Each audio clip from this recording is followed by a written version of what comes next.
नमस्कार प्रिय दर्शकों, एक बार फिर आपका स्वागत है हमारे YouTube चैनल सत्य वचन पर।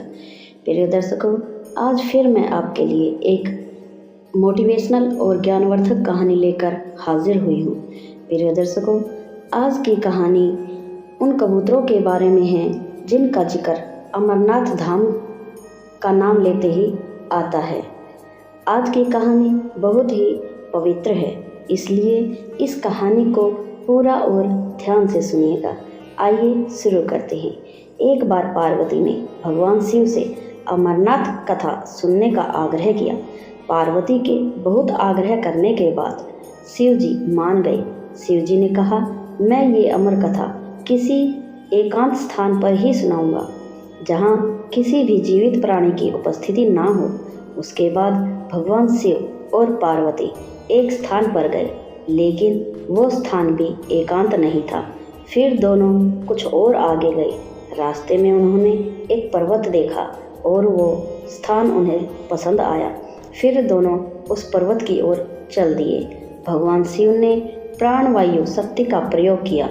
जहाँ जितने भी पशु पक्षी थे वो सभी चले गए।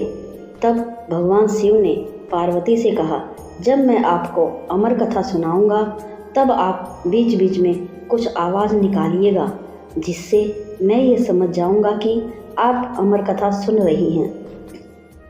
उसके बाद भगवान शिव ध्यान में बैठ गए और अमर कथा सुनाना प्रारंभ किया।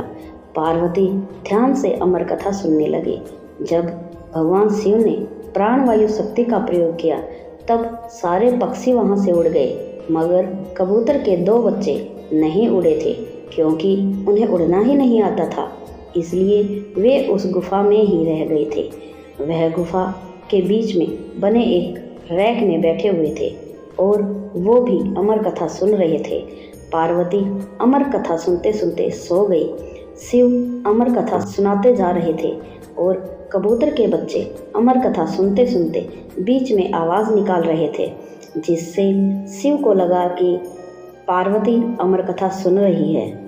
शिव ने जब अमर कथा पूरा कर अपनी आंखें खोली तो देखा कि पार्वती सो रही है और उन्होंने पार्वती को जगाया और उनसे पूछा कि आपने पूरी अमर कथा सुनी है या नहीं। तो पार्वती जी ने कहा, मैं तो अमर कथा सुनते सुनते बीच में ही सो गई थी। तब भगवान शिव ने कहा कि जब मैं अमर कथा सुना रहा था तो बीच बीच में आवाज़ कौन दे रहा था? तभी गुफा से वही आवाज़ आई। तब भगवान शिव और पार्वती ने देखा कि कबूतर के जो 2 छोटे बच्चे हैं। तब भगवान शिव ने कहा, ये कबूतर के बच्चे महान हैं। इन दोनों कबूतरों ने पूरी अमर कथा सुनी है और इन 2 कबूतरों को अमर होने का वरदान देता हूँ।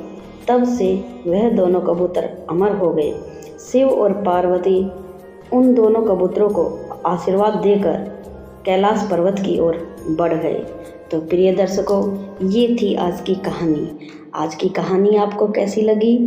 लाइक करके ज़रूर बताइएगा।